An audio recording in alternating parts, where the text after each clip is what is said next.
Hello again, everybody, and welcome to the Mike Francesa podcast, part of the Bet Rivers Network. And we join you after what was a very, very happy Sunday afternoon in Toronto. That's for sure. This day, when you couple the football performances with this Yankee performance, this day, October 5, 2025, will be remembered as one of the worst sports days anybody can ever remember. Now, I was not surprised that the Yankees lost yesterday. I told you that yesterday. I still thought this series weighed for them, leaned in their favor because of the pitching matchups. I did not expect what I saw today. First of all, why would you think Fried would have absolutely nothing? I mean, he has been very good since that one slump he had. Once he got past that, he put together 7 or 8 terrific starts in a row where he was, pitching to like a 1.3 ERA. So you wouldn't have expected a day, even against a team that makes the contact that Toronto does. Toronto doesn't usually exhibit the power they did today. Forget what happened after Fried left the game. Don't worry about the pyrotechnics. Don't worry about the grand slammer. Don't worry about the home runs. Don't worry about the overall numbers. They are meaningless. Just as meaningless are those at bats the Yankees had. I don't think they mean anything. I don't think they carry any of that into Tuesday night. What has to happen Tuesday night is the Yankees have to make the game unbelievably difficult from the get-go. They have to make it very clear that it's not going to happen in our house. And I'll be fascinated by what I see Tuesday night. Let me backtrack. All year I haven't loved this team. I did not think they were a championship team. I've said that to you 1,000 times. I thought the Boston series would be difficult, and it was the first 2 games. The third game was a mismatch. I did not expect what I saw today. I did not know what to expect out of their pitcher, okay?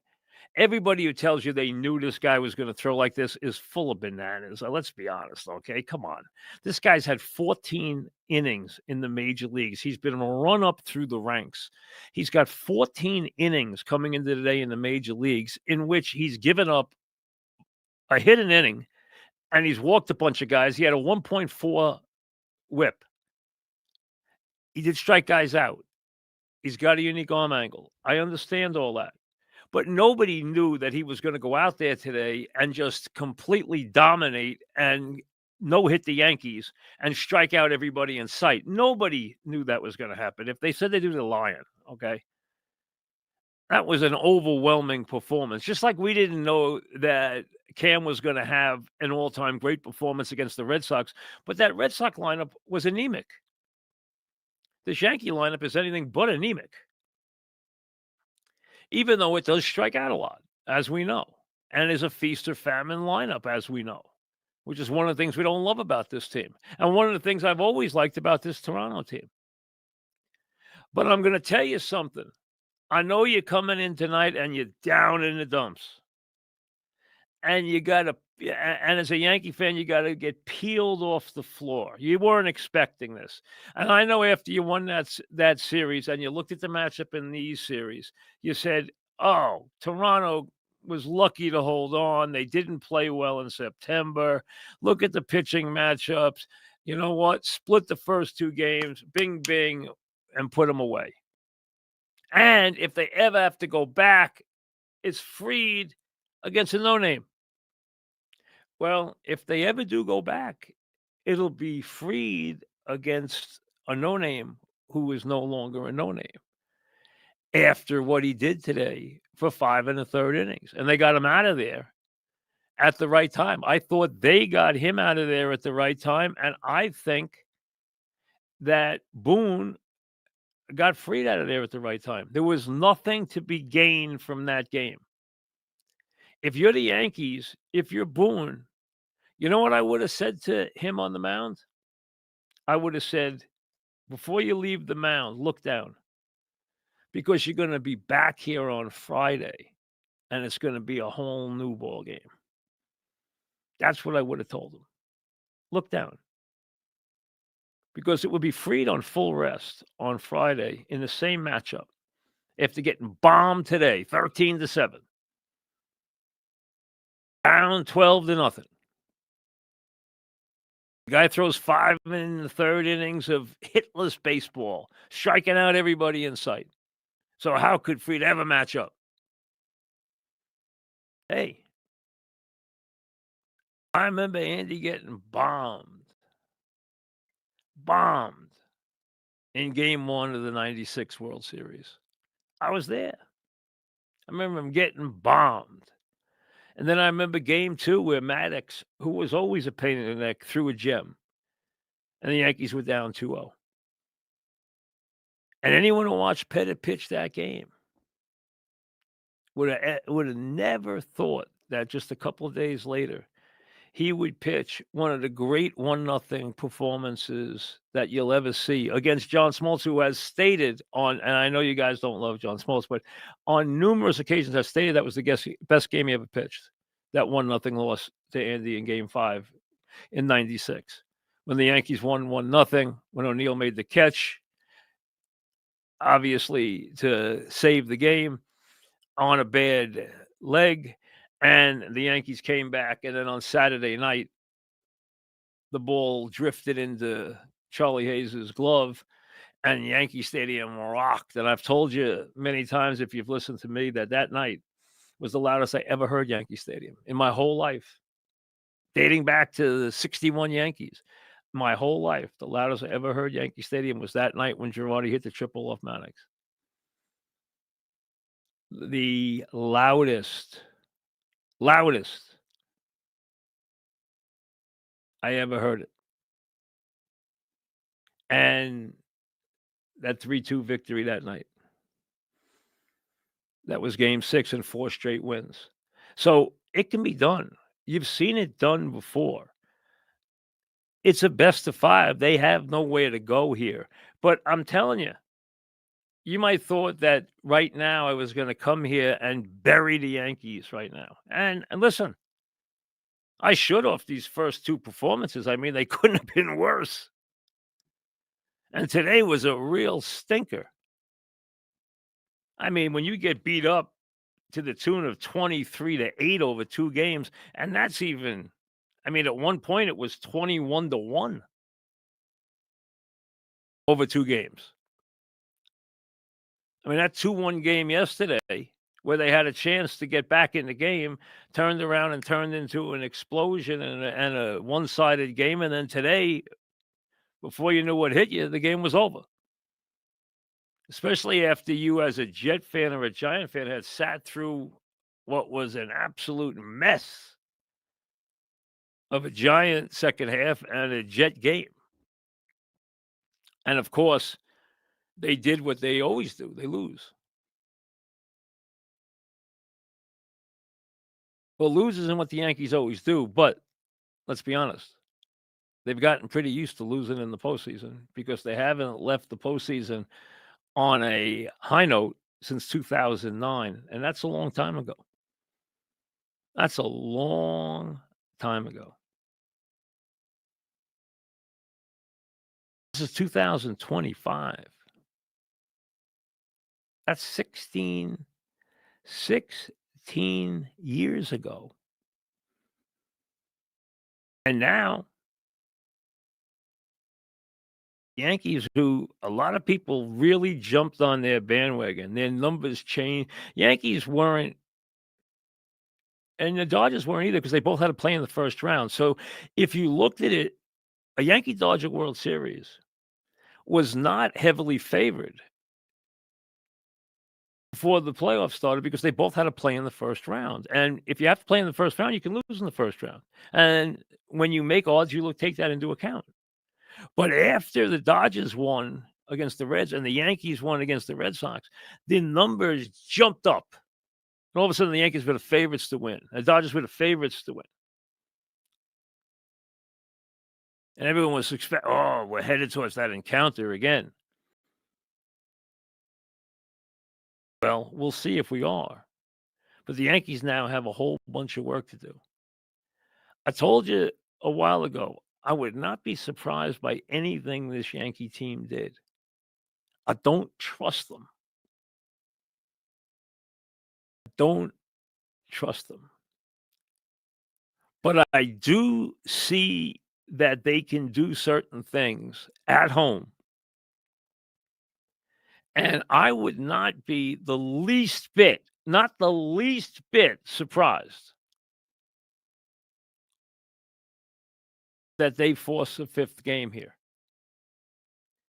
I just got a feeling here. It's Bieber against Rodon, and I don't love Rodon, never have. And I'm not expecting Cam to throw another game like he threw in the last one. You can't. Nobody's that good. But I expect the Yankees to start to hit like the Yankees. And they can't let Bieber hang around early and start to feel like he can get something done. They got to go get him right away. I don't know who they're going to pitch in game 4, and we know that they're going to come back with that kid in what will be all hands on deck game if they force a game 5. So you know you have a day off tomorrow. You have Yankee Stadium Tuesday night, where it's win or go home. If they win, you go back to Yankee Stadium Wednesday night, and it's win or go home. And then you take a day off, and you go back to Toronto, and you hand the ball back to Fried, and you say, hey, all right, everyone's allowed a bad game, but show us why we paid you all that money. This is what we expect. We expect you to bounce back and lead the way. I expect if he gets another opportunity, he will be there and he will perform because that's who he is. Now, this isn't going to be easy, especially with the Yankee bullpen, because I think, you know what? I feel a lot more comfortable if they're not playing in close games because I don't trust this bullpen as far as I could throw it. I haven't all year. And now with Weaver being a mess, and I never expected anything out of Warren in the bullpen anyway, and I never expected anything out of Warren on the road.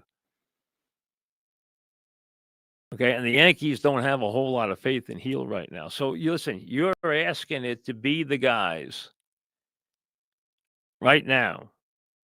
Right now, what you're asking is you're asking the bats to pick it up. And this is what you want to see from the Yankees, the mighty Yankees, the Yankees who came down the stretch and flexed their muscles. Of course they did, because they were playing lousy teams.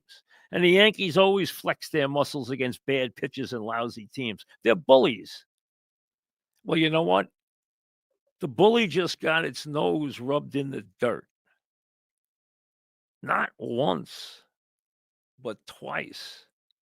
They went out there yesterday and said, we're here. We're the New York Yankees. And Toronto rubbed their nose in the dirt.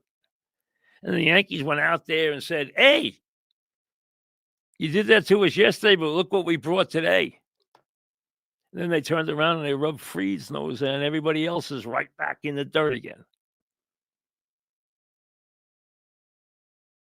So can the Yankees respond to that? Does this team have the toughness to respond to that? I don't know. I'm being honest with you. Do I question the character of this team? All the time. This team made up of the gamers like you had in the late 90s? Not even close. No chance. Do you wish those guys were still around? Heck yeah. But they're not. This is about Judge. And this is about everybody else in that lineup. This is about Stanton.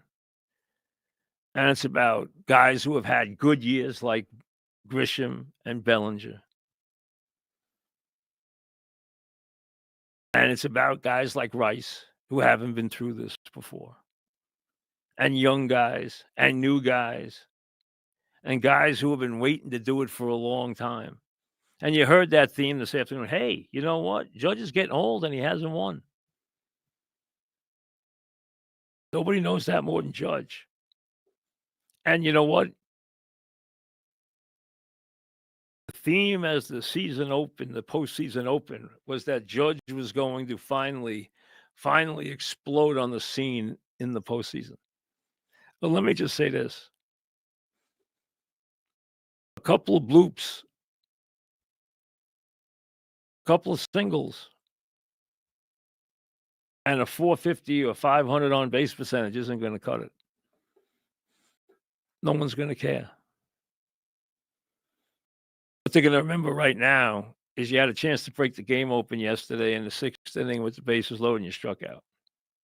You were up with the base loaded, no out. You're the best player in the world, and you struck out. That's what they're going to remember. They're not going to remember the base hit when the game's out of reach, or the infield hit when the game's out of reach, or the walk when the game's out of reach, or the official scorer taking a dive. No one's going to remember that. No one cares, nor should they. This is about having the moment. And I'm not just putting this all at his feet. They all got their nose rubbed in the dirt. They hit a lot of home runs. They do a lot of thumping. They beat up a lot of bad pitches.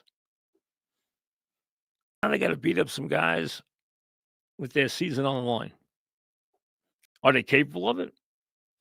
Absolutely. Are they capable of winning Tuesday night at Yankee Stadium?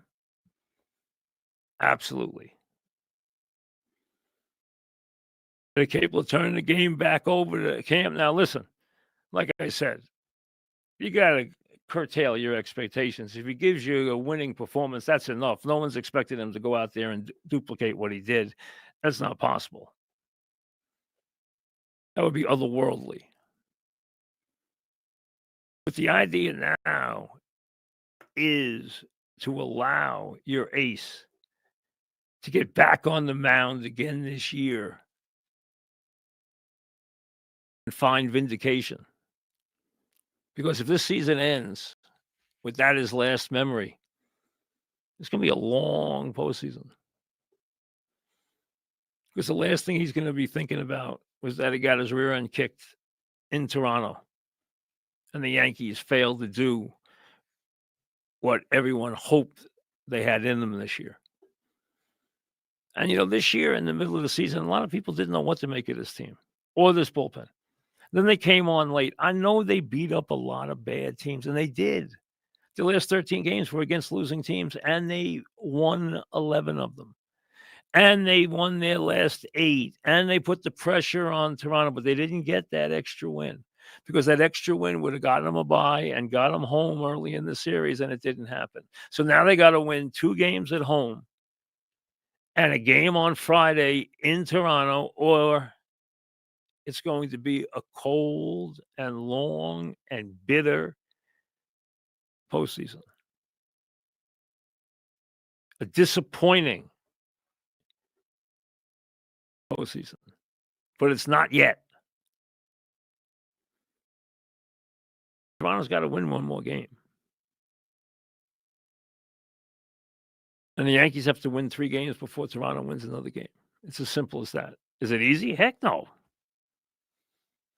If it was easy, anybody could do it. Yesterday was ugly.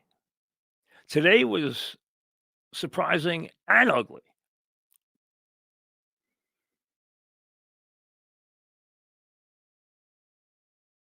I think it's good that they have a day off. I kind of think they need a day off.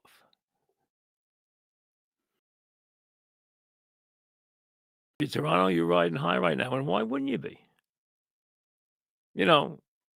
Guerrero didn't finish the season playing well, and then he goes into the postseason. He hits a home run his first at bat, and away he goes. Now he's sailing high. Now he's invincible. I can change in a hurry.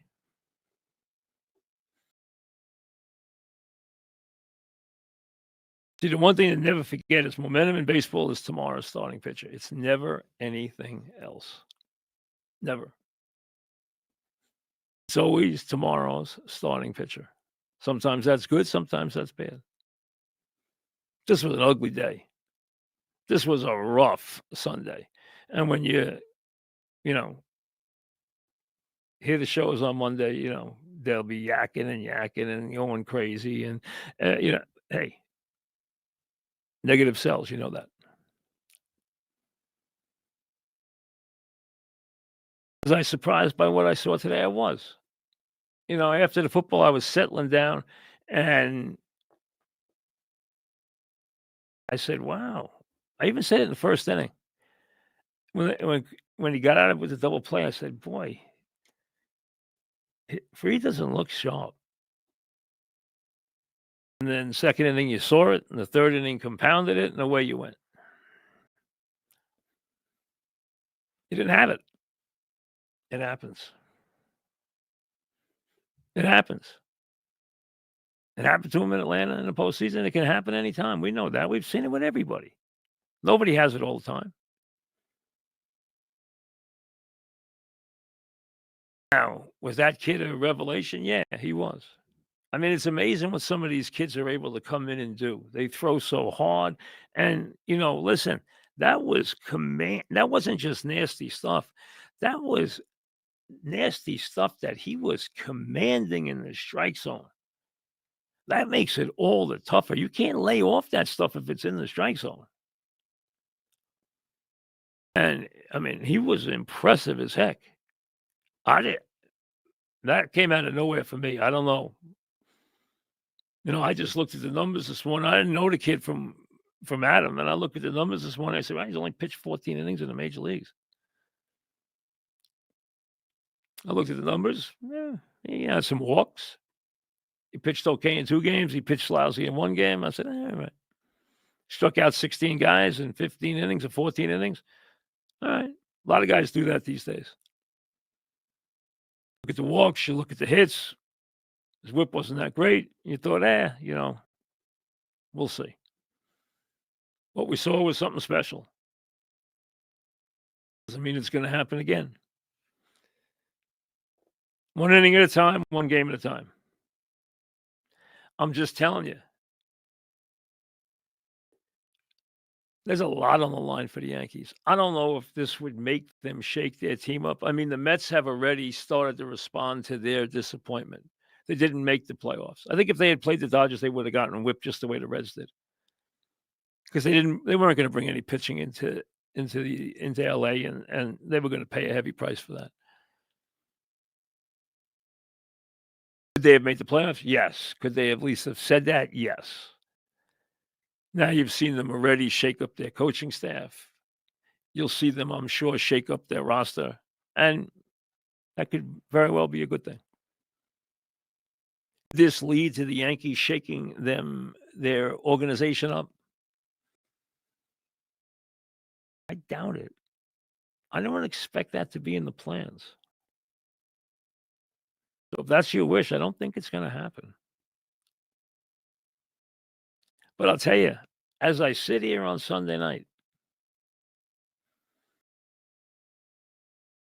and it's real easy to bury the team for 2 games. Listen, say it in a nutshell. They stunk up Toronto. They got their rear ends kicked all the way back to New York. They got their noses rubbed in the dirt. There's nothing left to say. The bullies, the big New York Yankees, got their rear ends kicked. But Toronto's got to do it one more time.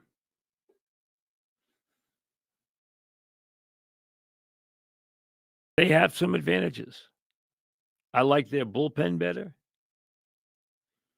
They make contact. I like lineups. I've always preached lineups like theirs. I prefer lineups like theirs. because I think those kind of lineups are more conducive to putting together rallies in the postseason than the big bad bomber lineups are that have a lot of strikeouts and a lot of home runs, because I think those are hard to duplicate in the postseason. It's not like the Yankees didn't hit home runs even when they won and won big. Tory Dynasty, they hit home runs, but they didn't have to hit home runs. The one thing they had was, though, incomparable bullpen and some really good starting pitchers, but incomparable bullpen. And not only the greatest of all time, but so many guys who filled roles and did tremendous jobs. You've heard the names. Going back to guys like Graham Lloyd or Stanton, who you might not hear about, or Ramiro Mendoza. Wasn't just Wetland and Mariano. There were guys, whether they got one out, got one inning, could pitch long relief, could do a little bit of everything. They had guys who could get outs in big spots and hold the team so they could rally.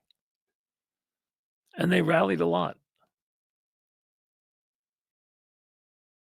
That team's remembered for its toughness, for its cohesiveness, for its grit, and obviously for all the glory that it attained. Let's see if this team has character. Like I said, they got their nose rubbed in the dirt. Let's see how they respond. I think there's a lot of baseball left to be played in this series. See you Tuesday.